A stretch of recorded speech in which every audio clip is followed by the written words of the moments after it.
बच्चों, आज के इस वीडियो में हम करेंगे बड़े भाई साहब, जिसे लिखा है मुंशी प्रेमचंद जी ने। आप देख सकते हैं अपनी स्क्रीन पर।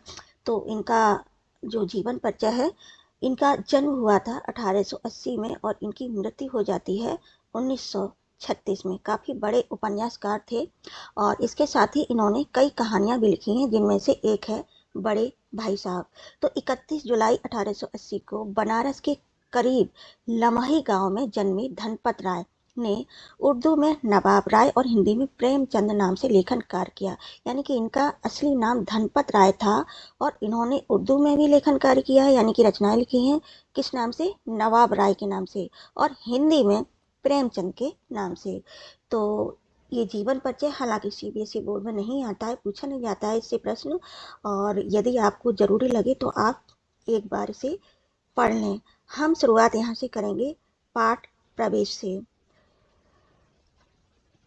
आपने देखा होगा और खुद भी महसूस भी किया होगा कि हमसे जो बड़े होते हैं घर में, हमारे भाई बहन, वो हमसे एक अधिकार मतलब जमाते हैं हमारे ऊपर। कहते हैं कि नहीं, ये नहीं करो, वो नहीं करो, और तब हमें ऐसा लगता है कि काश हम बड़े होते, है ना। तो ऐसा नहीं है, बड़े होने का अर्थ ये नहीं है कि बड़े सभी कार्य कर सकते हैं और उन्हें कोई रोकने टोकने वाला नहीं होता, है ना। जो बड़े होते हैं उनके कुछ कर्तव्य होते हैं, है ना। अधिकार तो होते ही हैं, लेकिन कुछ ऐसी बातें भी होती हैं, कुछ ऐसे काम भी होते हैं जिन्हें वे नहीं कर सकते हैं। तो इस पाठ से आपको पता चलेगा, अभी तुम छोटे हो इसलिए इस काम में हाथ मत डालो। यह सुनते ही कई बार बच्चों के मन में आता है, काश हम बड़े होते तो कोई हमें यूं ना टोकता। लेकिन इस भुलावे में ना रहिएगा, क्योंकि बड़े होने से कुछ भी करने का अधिकार नहीं मिल जाता। घर के बड़े को कई बार तो उन कामों में शामिल होने से भी अपने को रोकना पड़ता है जो उसी उम्र के और लड़के बेधड़क, यानी कि बिना किसी हिचकिचाहट के करते रहते हैं। जानते हो क्यों? क्योंकि वे लड़के अपने घर में किसी से बड़े नहीं होते। प्रस्तुत पाठ में भी एक बड़े भाई साहब हैं जो हैं तो छोटे ही, लेकिन घर में उनसे छोटा एक भाई और है। उससे उम्र में केवल कुछ साल बड़ा होने के कारण उनसे बड़ी बड़ी अपेक्षाएं की जाती हैं। बड़ा होने के नाते वह खुद भी यही चाहते और कोशिश करते हैं कि वह जो कुछ भी करें वह छोटे भाई के लिए एक मिसाल बन जाए, यानी कि आदर्श बन जाए। इस आदर्श स्थिति को बनाए रखने के फेर में बड़े भाई साहब का बचपना तिरोहित हो जाता है, यानी कि लुप्त हो जाता है। वो अपने बचपन को नहीं जी पाते हैं।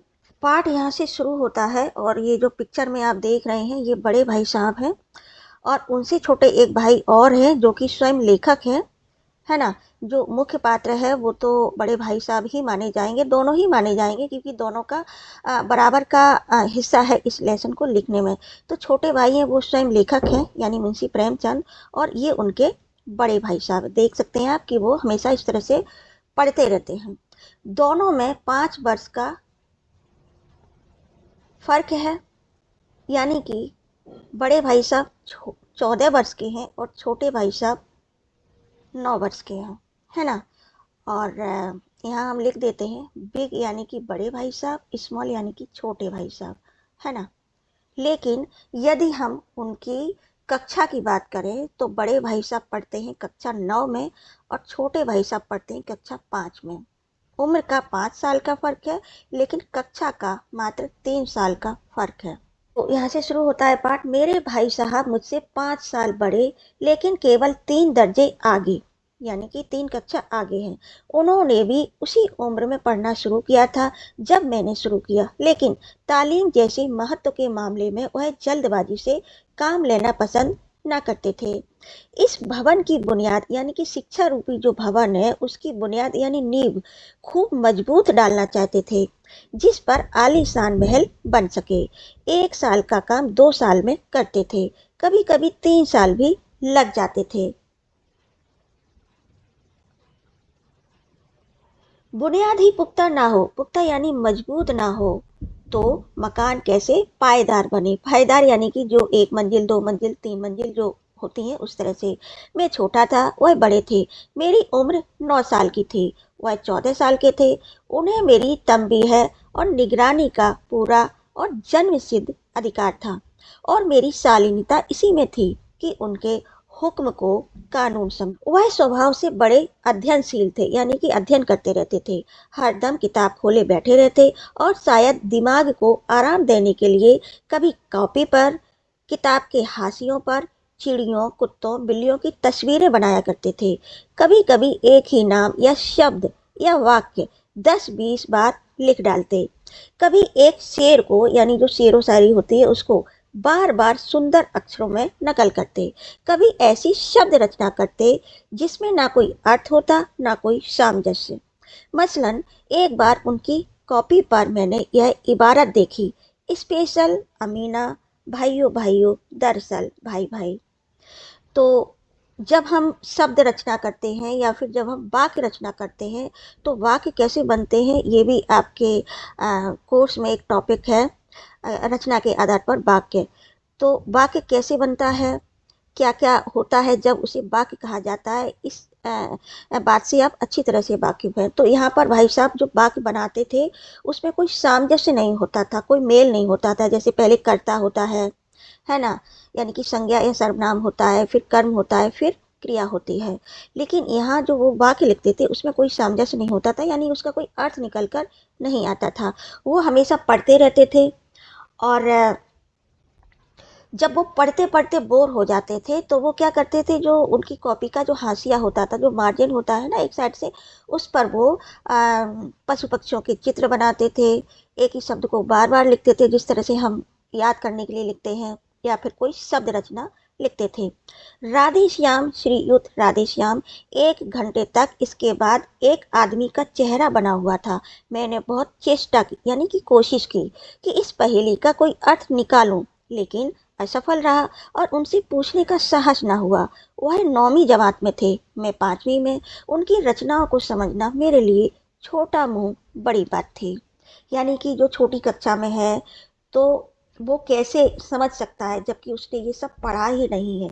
तो लेखक को लगता था कि हो सकता है कि बड़ी कक्षा में ये सब पढ़ाया जाता हो और अभी क्योंकि मैं उस क्लास तक नहीं पहुंचा हूं तो मेरे लिए ये समझना संभव नहीं है। मेरा जी पढ़ने में बिल्कुल ना लगता था। 1 घंटा भी किताब लेकर बैठना पहाड़ था। ये एक मुहावरा है। मौका पाते ही हॉस्टल से निकलकर मैदान में आ जाता और कभी कंकरियां उछालता, कभी कागज की तितलियां उड़ाता और कहीं कोई साथी मिल गया तो पूछना ही क्या। कभी चार दीवारी पर चढ़कर नीचे कूद रहे हैं, कभी फाटक पर सवार उसे आगे पीछे चलाते हुए मोटर कार का आनंद उठा रहे हैं। लेकिन कमरे में आते ही भाई साहब का वह रुद्र रूप, यानी क्रोध वाला, गुस्सा वाला रूप देखकर प्राण सूख जाते। ये भी एक मुहावरा है, प्राण सूखना। उनका पहला सवाल यह होता, कहाँ थे। हमेशा यही सवाल इसी ध्वनि में हमेशा पूछा जाता और जवाब मेरे पास केवल मौन था। यानी लेखक के पास कोई जवाब नहीं था। न जाने मेरे मुंह से यह बात क्यों ना निकलती कि जरा बाहर खेल रहा था। मेरा मौन कह देता था कि मुझे अपना अपराध स्वीकार है और भाई साहब के लिए उसके सिवा और कोई इलाज ना था कि स्नेह और रोष से मिले हुए शब्दों में मेरा स्वागत करें। यानी कि वो हमेशा गुस्सा करते थे। स्नेह और रोष का मतलब ये है कि हम गुस्सा तो करते हैं लेकिन उस गुस्से में एक स्नेह होता है, प्रेम होता है। यानी गुस्से में हम कुछ कह तो जाते हैं लेकिन तुरंत ही हम नम्र पड़ जाते हैं, जिस तरह से हमारे पेरेंट्स हमको डांटते हैं और फिर चुप हो जाते हैं, प्यार भी कर लेते हैं। इस तरह अंग्रेजी पढ़ोगे तो जिंदगी भर पढ़ते रहोगे और एक हर्फ ना आएगा। हर्फ मतलब अक्षर। अंग्रेजी पढ़ना कोई हंसी खेल नहीं है कि जो चाहे पढ़ ले, नहीं। ऐरा गैरा नत्थु खैरा सभी अंग्रेजी के विद्वान हो जाते हैं। यानी कि अंग्रेजी एक कठिन सब्जेक्ट है और अगर ऐसा नहीं होता, कठिन नहीं होता ये विषय, तो कोई भी इसको पढ़ लेता और विद्वान बन जाता। यहाँ रात दिन आंखें फोड़नी पड़ती हैं, ये एक मुहावरा है, आंखें फोड़ना। और खून जलाना पड़ता है, ये भी एक मुहावरा है, खून जलाना। तब कहीं यह विद्या आती है। और आती क्या है, हाँ कहने को आ जाती है। बड़े बड़े विद्वान भी शुद्ध अंग्रेजी नहीं लिख सकते, बोलना तो दूर रहा। और मैं कहता हूँ तुम कितने घोंगा हो, यानी बुद्धू हो, कि मुझे देखकर भी सबक नहीं लेते। मैं कितनी मेहनत करता हूँ यह तुम अपनी आंखों से देखते हो। अगर नहीं देखते तो यह तुम्हारी आंखों का कसूर यानी धोखा है, तुम्हारी बुद्धि का कसूर है। इतने मेले तमाशे होते हैं, मुझे तुमने कभी देखने जाते देखा है? रोज ही क्रिकेट और हॉकी मैच होते हैं, मैं पास नहीं फटकता। यानी कि मैं इन सबसे दूर रहता हूँ, हमेशा पढ़ता रहता हूँ। उस पर भी एक एक दर्जे में दो दो तीन तीन साल पड़ा रहता हूँ। फिर भी तुम कैसे आशा करते हो कि तुम यूं खेल कूद में वक्त गवाकर पास हो जाओगे? मुझे तो 2 ही 3 साल लगते हैं, तुम उम्र भर इसी दर्जे में पड़े सड़ते रहोगे। अगर तुम्हें इस तरह उम्र गंवानी है तो बेहतर है घर चले जाओ और मजे से गुल्ली डंडा खेलो।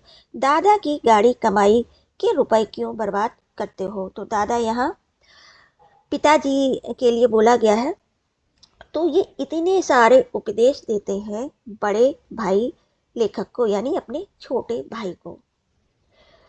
तो समझ सकते हैं आप कि जब आपके पेरेंट्स आपको कुछ बोलते हैं कि बेटा पढ़ाई कर लो, खेल कूद कम कर लो, अभी आप बोर्ड की परीक्षा देने वाले हो, 10वीं में पढ़ रहे हो, तो आपको ये बातें बुरी लगती हैं, क्योंकि इस उम्र में आपको भी लगता है कि नहीं, खेलना है खेलना है खेलना है, स्कूल में भी और घर में भी।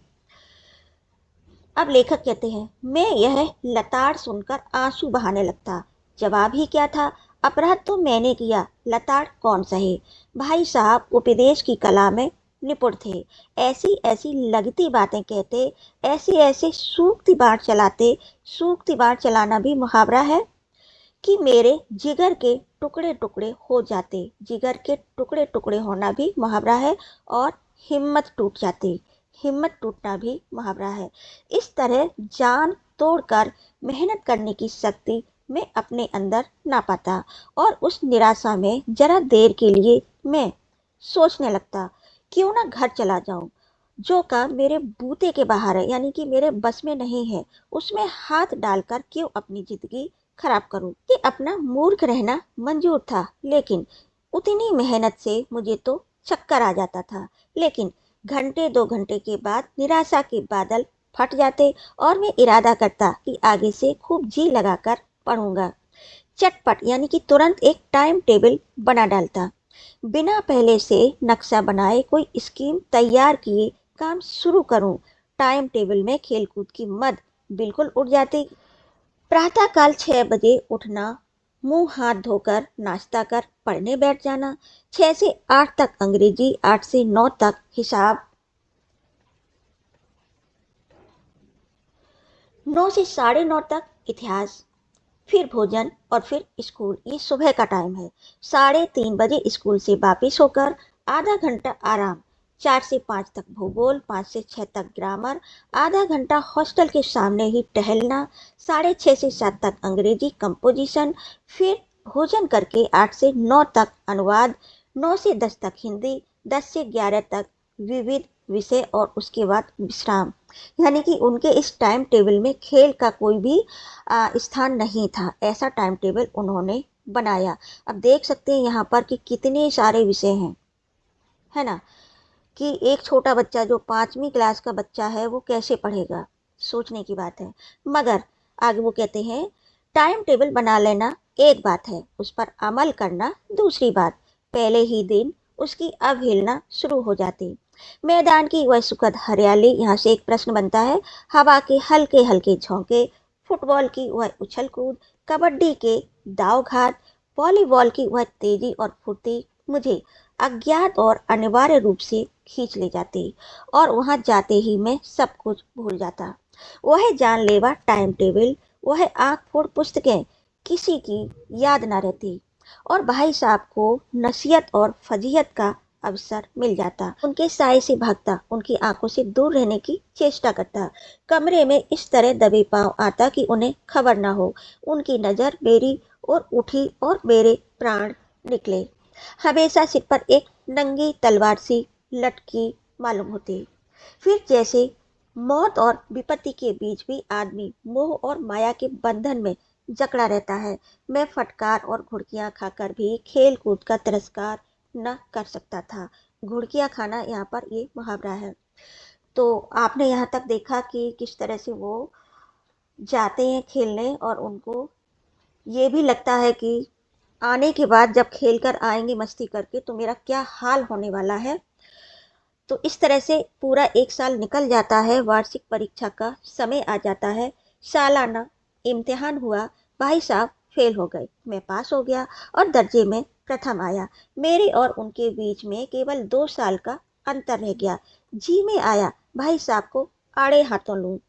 आपकी वह घोर तपस्या कहाँ गई? मुझे देखिए, मजे से खेलता भी रहा और दर्जे पे अव्वल भी हूँ। लेकिन वह इतने दुखी और उदास थे कि मुझे उनसे दिली हमदर्दी हुई और उनके घाव पर नमक छिड़कने का विचार ही लज्जास्पद जान पड़ा। हाँ, अब मुझे अपने ऊपर कुछ अभिमान हुआ और आत्मसम्मान भी बढ़ा। भाई साहब का वह रौब मुझ पर न रहा। आजादी से खेल कूद में शरीक होने लगा, यानी शामिल होने लगा। दिल मजबूत था। अगर उन्होंने मेरी फजीयत की यानी इंसल्ट की तो साफ कह दूंगा, आपने अपना खून जलाकर कौन सा तीर मार लिया। खून जलाना भी मुहावरा है। मैं तो खेलते कूदते दर्जे में अव्वल आ गया। जबान से यह हेकड़ी जताने का साहस न होने पर भी मेरे रंग ढंग से साफ जाहिर होता था कि भाई साहब का वह आतंक मुझ पर नहीं रहा। भाई साहब ने इसे भांप लिया था, यानी कि महसूस कर लिया था कि अब लेखक के अंदर थोड़ी सी हिम्मत आ गई है। उनकी सहज बुद्धि बड़ी तीव्र थी और एक दिन जब मैं भोर का सारा समय गुल्ली डंडे की भेंट करके ठीक भोजन के समय लौटा तो भाई साहब ने मानो तलवार खींच ली और मुझ पर टूट पड़े। वो कहते हैं ना कि हमारे जो बड़े होते हैं वो सब्र करते हैं। ऐसा नहीं है कि पल पल पर वो हमें कुछ बोलें, डांटें, डपटें या उपदेश दें।